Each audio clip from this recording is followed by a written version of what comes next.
TheDailyTrust.com has published an interesting article which is titled Bring Back Burkina Faso, Mali, and Niger Back to Ecowas. Now, sorry, I find this very interesting and I wanted to share it with you so that we can pose a question actually, at the end of the analysis or at the end of this, what's published in this media, then we can reflect on should these countries, even if ECOWAS invites them back, should they join? Is the analysis worthy? What the writer is talking about? So I'm going to read that out, and I'm going to share also or reflect my own view on it. We will see. Hello, I am Mahlet, Ayele, your host at Connect Africa, bringing you the latest from the continent and particularly from the Sahel region. So let me just share the Daily Trust article with you. So as you can see, it's titled "Bring Back Niger, Mali, and Burkina Faso." Now, so it starts with as you know, the authoritarian rulers of three West African countries, General Abdurrahman Tihiani of Niger, Assimi Goïta, Colonel Assimi Goïta of Mali, and Captain Ibrahim Traoré of Burkina Faso, has issued a joint statement which they termed the sovereign decision of their countries to exit the 49-year-old regional economic bloc, so the economic community of West African states, are known as ECOWAS. Now, these countries have, they have gone through regimes change at different times. It was Mali, and then Burkina Faso, and then the recent one is Niger. Mali was 2021, Burkina Faso was 2022, and Niger was 2023 July. Okay. Now, before they left ECOWAS, the three countries had formed what they called, the Alliance of Sahel States, ASS, with the motto "One for all and all for one," to emphasize the intensity of the bonds they intend to form to bolster their interests and take on external aggressors. However, the three are not the only countries in the Sahel belt. We find Senegal, Mauritania, Nigeria, Chad, Sudan, Eritrea. Not all of them are West African states. Okay, this Sahel belt comes from the very west until to the very east or to the Horn of Africa.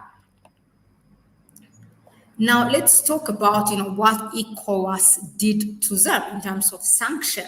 Now, the punishment meted out to the three countries, especially on Niger, was too heavy for this, poor country to carry it. I mean, it was a huge burden. Now, the 8-member West African Economic and Monetary Union closed all borders with Niger, meaning by land, by sea, and then by air. And then they suspended financial transactions, froze the country's assets in external banks, can you imagine, and even threatened with military intervention. Now, the leader of all this is the orchestrator, you can call it, which is assigned or appointed by or anointed by France, is Bola Tinubu of Nigeria. He even went further, and you know what he did? He cut electricity to Nigerian people. 80% of the electricity, or more than 70% of the electricity, was coming from Nigeria, and that was even cut, and leaving the Nigerians to be in the dark. Now, though Nigeria has borders sharing with Mali, Burkina Faso, and Niger, the one the one with Niger it's a longer one. And for Niger, the border that it shares with Nigeria, with the northern part of Nigeria, is its main source to import food and other, basic necessities like medicine, cereals, sugar, powdered milk, and vegetable oil. You all just close this. At the same time, you are also harming, meaning Nigeria is also harming its own economy. Now, also Mali, this is Niger. Now, also Mali has the same issue in 2021 when the coup happened. ECOWAS excluded food, electricity, and petroleum products from the economic and financial sanctions. It slammed on the country.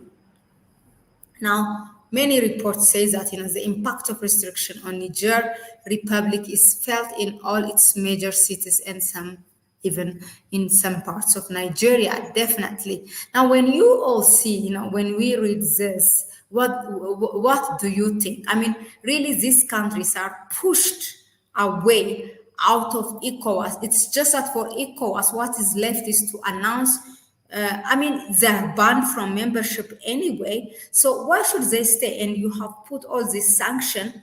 Technically, they're excluded from ECOWAS. So now for them, for those three countries to come and say they have exited the group, what is new?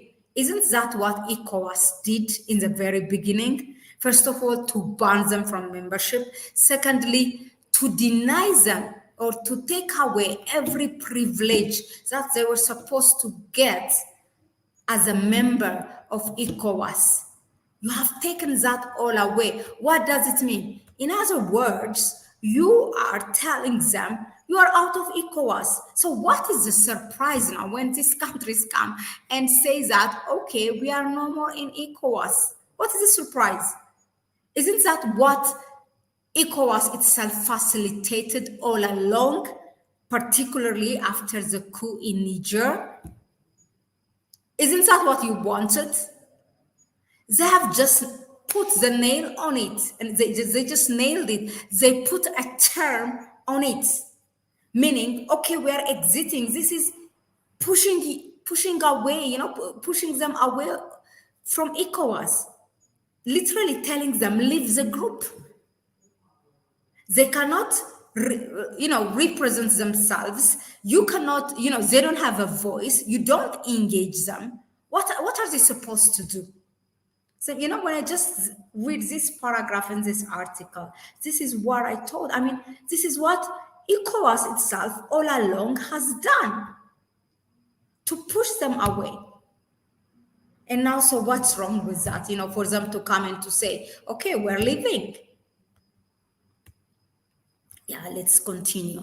Now, the exit of the three countries is a challenge for ECOWAS. I mean, to rethink the way democracy is practiced by the heads of government in member states.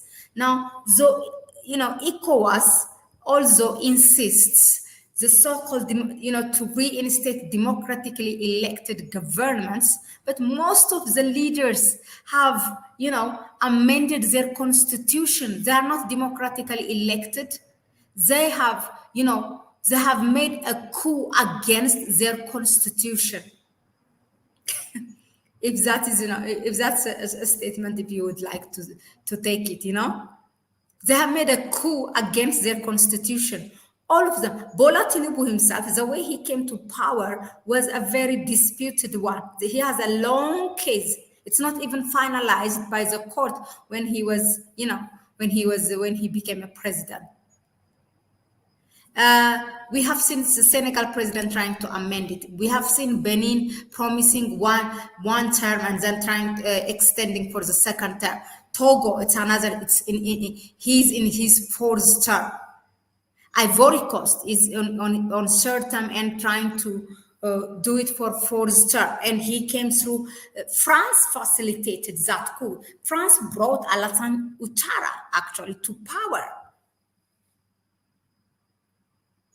by throwing away the Pan-African leader of Ivory Coast. Sorry.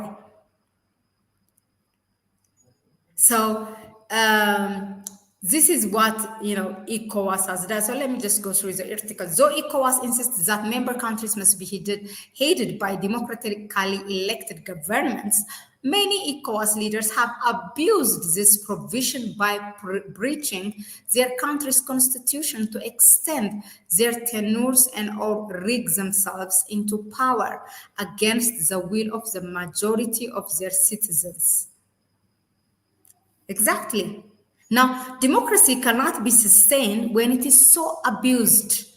And as I said before, democracy, and as my friend Kwame Gonza always stresses this, democracy without fulfilling the material need of the people, it's nothing. What is democracy? Are we going to eat democracy itself? So, yeah, in their various rhetoric, the military, governments in Niger, Mali, and Burkina Faso have used, they say, this hypocrisy and, bastardization of democracy by ECOWAS countries to justify their interventions. As long as those civilian presidents in West Africa continue to smash the will of the people and disappoint them, so would the military hide under that to roll their tanks into political power.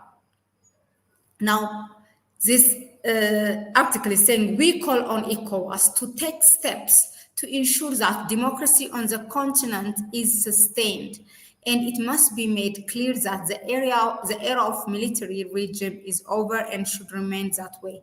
In any case, no matter how bad situation is, the answer does not lie in the military, and we expect military personnel in all African countries to stick to their mandates. Well, I mean, that is the view of the article. I'm not going to share.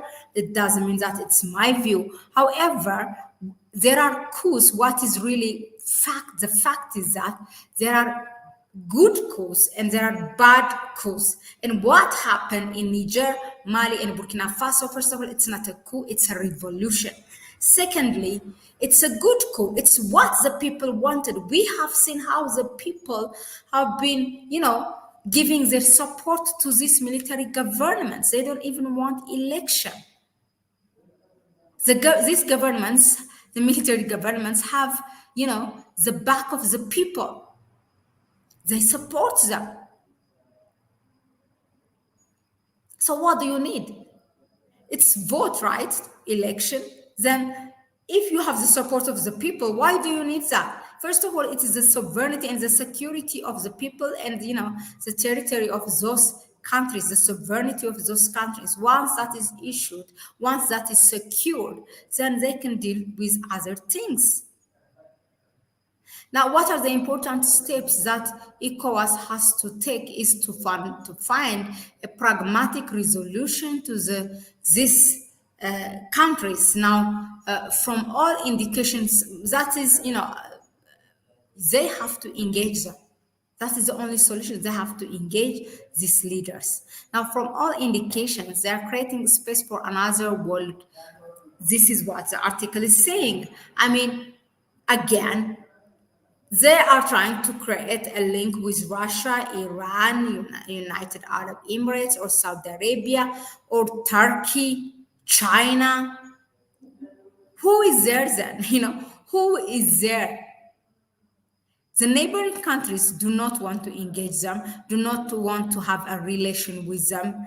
The African Union is not engaging them. So what's wrong for them to have a relation outside of the continent, like Russia, so China, Iran, or other countries? What's wrong with that? As long as these countries are seeing them as an equal partner, then what's wrong with it? Should it be, their relation should be only with the Western countries like US and France and the European countries? Yeah.